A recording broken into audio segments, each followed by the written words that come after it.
Hello, everybody. Welcome to Late Night Football. Welcome to our match reaction show. It's finished. Bristol City 0, Manchester City 3. I mean, the first 75 minutes odd. It was boring. It was boring to watch. I mean, it was just it looked like City looks so off the pace. And I think the final scoreline flatters them a little bit to get to 3-0. But I mean, ultimately, I think Kevin De Bruyne's brilliance and class kind of showed through. He didn't have a good game. I would say he had a good game. I wouldn't say he had his best game, but there was just 3 moments of quality that he produced that kind of led to that win. And ultimately, that's what great players do. Even when they don't have their best games, they still know how to produce class, and they know how to produce those moments that define and decide games. I think that's what Kevin De Bruyne did. I mean, the 3 goals that they were scored, Bristol City will feel that if they had a bit more cutting edge at up front, I think they could have maybe troubled City. They looked like there were parts where they could have maybe made more. I think aside from the chance that Sam Bell had, where he kind of headed it, but it was he was like he overran the ball and the header was off target. I think aside from that, there weren't really too many moments of genuine threat. I mean, Alex Scott had a couple of dribbles and things like that, but if they had that just a little bit more cutting edge, because they did find space behind the wing backs of Manchester City. They found that space. The problem was they just didn't have the guile or the creativity or whatever you want to call it to exploit that space when they found it. So that was the issue. But so that's something that maybe Guardiola will think about and think, okay, maybe that's something I need to change. But I do feel that he's decided that this is going to be the formation, this 3-2-4-1 or 3-6-1, whatever you want to call it. I think this is the way forward for him now. I think he's decided on that. And I think he just what I think he said is we're going to dominate that midfield. We're not going to let any team dominate us in midfield. So whatever happens beyond that, whether the space behind the fullbacks, that's fine. We'll just leave, or the wing backs rather, we'll just leave that. That's fine. We're going to trust that our 2 wide center backs are going to deal with that as they come. So it's a risky strategy, but it paid off over the weekend, and it's paid off here as well. And we'll just have to wait and see what happens when they come up against Newcastle over the weekend, and how they do that. Maybe he'll change it for that one, but I have a feeling that this is the way he wants to play, because he just wants to dominate that midfield. Talking about the goals, I think the first goal, I mean, all 3 goals are well worked goals, and I don't think you can really blame Bristol much for either of them, because they were just well worked goals. And sometimes you just have to say, yeah, that class, that difference in classes, you say that's what showed, didn't it? I mean, it's a good pass from Kevin De Bruyne down the line for Riyad Mahrez. And once that pass is played, it's all about the delivery from Mahrez. But that pass is what sets it up. So it's a brilliant pass down that channel line, and Mahrez just puts the cross in. It's like, yeah, it's just going to put a cross in. Whoever gets on the end of it gets on the end of it. And Phil Foden is the one who gets on the end of it, gets its goal. It's 7th minute goal. That would disappoint Bristol, because they probably would have wanted to keep it 0-0 for as long as possible. And the moment you go 1-0 down, that early, it always is a setback. But credit to Bristol City, because even after that first goal, they didn't give up. They didn't just simply go, right, we're losing this game. They made sure that they tried to make a go of it. They didn't fold, and they tried to trouble Manchester City as much as they could. And the longer that it stayed 1-0, the more you felt, okay, maybe there's a chance, but it's Manchester City. They shut the door on you when you feel like you have a chance. They know how to shut the door on you, and they did that with that second goal, which again was a very well worked goal. It's a nice pass again from De Bruyne. You won't get any assist for this. It was a brilliant pass to find Nathan Ake. That sort of eye of the needle pass kind of thing that they say. Right? He found a brilliant pass down that left hand side. And Ake has this knack. He has this knack of getting into good positions offensively.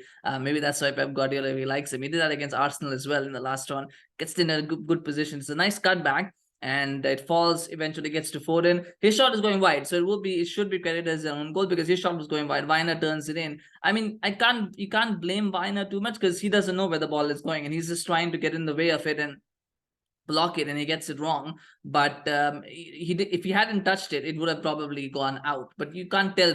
It's easy for me to say, watching from a vantage point. It's different when you're in the field and over there. So I feel for Vyner, but I mean, it's a goal. It's 2-0. You can't really do much about it. The City made their own luck in that move, that that they found the right players in the right spots. And Foden, I mean, it's a good finish from him. I think taking on Mahrez and bringing on Grealish did make a difference as well, because I just feel Mahrez, I just don't think I don't know what it is, but he just doesn't. He just, this formation, I don't think suits him. The way that they're playing right now, I don't think it suits him, and I can't pinpoint why that is the case. I don't know what it is that puts him up, but he's just not suited for this formation at the moment. So I think Grealish coming on offers a lot, and he played a part in the third goal. Grealish played a part in the third goal. It's a good, nice little run, dribble, and it's a good pass to De Bruyne. But the goal really is about De Bruyne, isn't it? The finish is exquisite. It's right in the bottom corner, right in that side, I think, where the goalkeeper can't get to it. He's capable of that. He actually had a frustrating few shots. Before that goal, there were a couple of chances where he could have done well, and he just didn't hit the target. So he'll be happy to get this goal because it takes that weight off of his back a little bit as well. And I did feel for this first 70 minutes, I thought it was a frustrating night for De Bruyne. Aside from that pass to Mahrez, he really hadn't done a lot in the game. And I just wondered if something was wrong or something was missing. But then he made that up. He made it up with those 2 moments of brilliance as well. And for me, I think he's the man of the match because he had a hand in all 3 goals. I think he ultimately was the difference maker in this game. But you just felt that and that's the thing about De Bruyne, as I said, 70 minutes, he has a bad game. Or not a good game, and then suddenly pops up with 2 moments of quality, and now we're saying he's a man of the match. So that's what it is, isn't it? That's just what he's an impact player. That's what Kevin De Bruyne is. But overall, and got to talk about Jack Grealish as well. I mean, a player who was so maligned last season, maybe even pre-World Cup, I think probably was criticized a lot. Now he's showing up. I think this formation change helps him a lot because I do believe that it suits him, because he's not a direct player. I think he'll be playing as a sort of auxiliary wing back. It's not really a wing back, but he plays as an auxiliary wing back. I think it suits him because he can take more time on the ball. He doesn't have to play as a winger. In a 4-3-3 wing, as a winger, you kind of probably are expected to be a bit more direct. And I think from his position, maybe he can be a little less direct, and he can take his time, and he can do what he does best, which is run with the ball, get fouls. That really, that's really where Grealish is. He can run with the ball basically, and then either he can play it off or he can get a foul. That's the two. But I do think this formation suits him. The other foul thing was a bit of a dig. Before anybody jumps on me, it was a bit of a dig. But he does offer a lot more now. I think a lot more end product he's offering. He's getting goals. He's getting assists. And he looks like a different player, and this formation I think will suit him a lot. And Phil Foden as well. I mean, he's been off. He has played a few games as well. He's starting to make his way back into the team. He looks very good as well. And Pep Guardiola came out with a big defense of his abilities over the weekend. So for him to now score a goal in this game as well, and doing well in the last game, I think this will give him a lot of confidence as well. And maybe that is the way forward. I think it will probably be, if you're looking at the 4 in that 3-2-4-1, the 4 will probably be Grealish, Foden, Bernardo Silva, and Kevin De Bruyne. That would be the 4. And that's the way forward. But I was disappointed with Julian Alvarez. And I think a lot of people would agree with that assessment. I do like him. I think he's a fantastic player. The problem for him, of course, is going to be the same thing. He's not going to play every week. He's not going to get consistent game time. And without that, sometimes you can get a bit rusty. And that's what happened. Alvarez just wasn't on the same wavelength as some of his other players because he hasn't played a lot of games, and it happens. But again, he's a young player and he's going to learn and he's going to grow into this side. But he'll just have to be patient, I guess. But it was a poor performance from him today. Calvin Phillips. There were times when I thought this is why he doesn't start, especially that, there was that moment, I think, where he, I don't know, was it Alex Scott or was it someone else? He just dribbled past him like he didn't exist. I think it was Alex Scott. He just dribbled past him like he didn't exist. And that, of course, went out for a corner. But you just felt like Calvin Phillips is a bit rusty as well. And he's not up to the pace. I still think Calvin Phillips is not a player who's going to stay at the Manchester City very long. I feel that way, and I could be wrong. I just feel that he's not very suited to Pep Guardiola's style of football.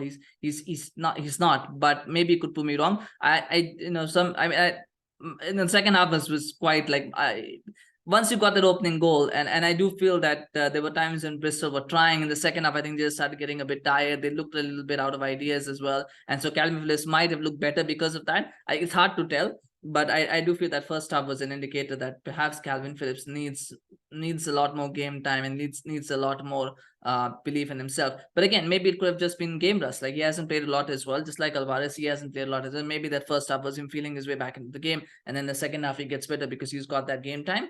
It's hard to judge, and it's very hard to make conclusions in a game like this because it goes both ways, right? First of all, it's Bristol City, so anybody who plays well, if you're a Manchester City player, you're expected to play well against Bristol City. You're expected, to do well if you're going to be playing for Manchester City against a team like Bristol City. But at the same time, if you play badly, there is mitigations for the fact that you haven't played a lot. and you're coming into a game, no matter how good you are, you're coming, your first game is your first game, right? And your first few minutes are your first few minutes, and you can be a bit rusty if you haven't played a lot, no matter who you are. So there's mitigation on both sides, and I can kind of see that. That's what I said. It's too harsh to judge any player on a game like this. It's too harsh to judge them bad, and it's also probably not the right thing to overrate them and judge them too well. So it's one of those no win situations in a way. But I mean, at the end of the day, City got the job done, and had they won only 1-0, I probably would have had a lot more things to say. But I think 3-0 kind of makes you feel right. They got the job done in the end, and if it had only been 1-0 for that first 70 minutes, I just thought Manchester City were winning because they were playing Bristol City, right? And not that because they were Manchester City. I just felt like that. But then after that, they kind of got better in the last 20 minutes. They kind of salvaged that. So the scoreline flatters them a little bit, probably a bit harsh on Bristol City. But at the same time, I don't think Bristol City ever looked like they were going to score a goal, aside from the one chance. But aside from that, they never looked like they were going to score a goal. So maybe got to credit the defense a little bit there. Maybe also the fact that, as I said, Bristol City lacked that little bit of cutting edge in the final third as well. So that's where it's at. I mean, City going to the quarterfinals of the FA Cup. That that is of course the most important thing in a cup knockout tie. You don't worry about how you win, and that's the most important thing. And City will take that. They've got a big game coming up against Newcastle this weekend. That's for the Premier League, and they'll be focused on that. The good thing was for them is that Haaland didn't play at all, so he's going to be well rested for that game. Same with Gundogan, same with Rodri, didn't get don't have to play, and they'll be well rested. So I think from that perspective, I think Guardiola will say, yeah, job done. We've done what we needed, what we set out to do, and we can look forward to that. Anyway, let me know your thoughts on the game. Of course, your thoughts on Kevin De Bruyne, on Julian Alvarez, Calvin Phillips. Lots of players there to talk about for Manchester City, and differing opinions. So do share in the comments. Always love to hear from you guys. Of course, smash like if you enjoyed this video. Smash like for Manchester City. Congratulations to them, and congratulations to all of you Manchester City fans, of course.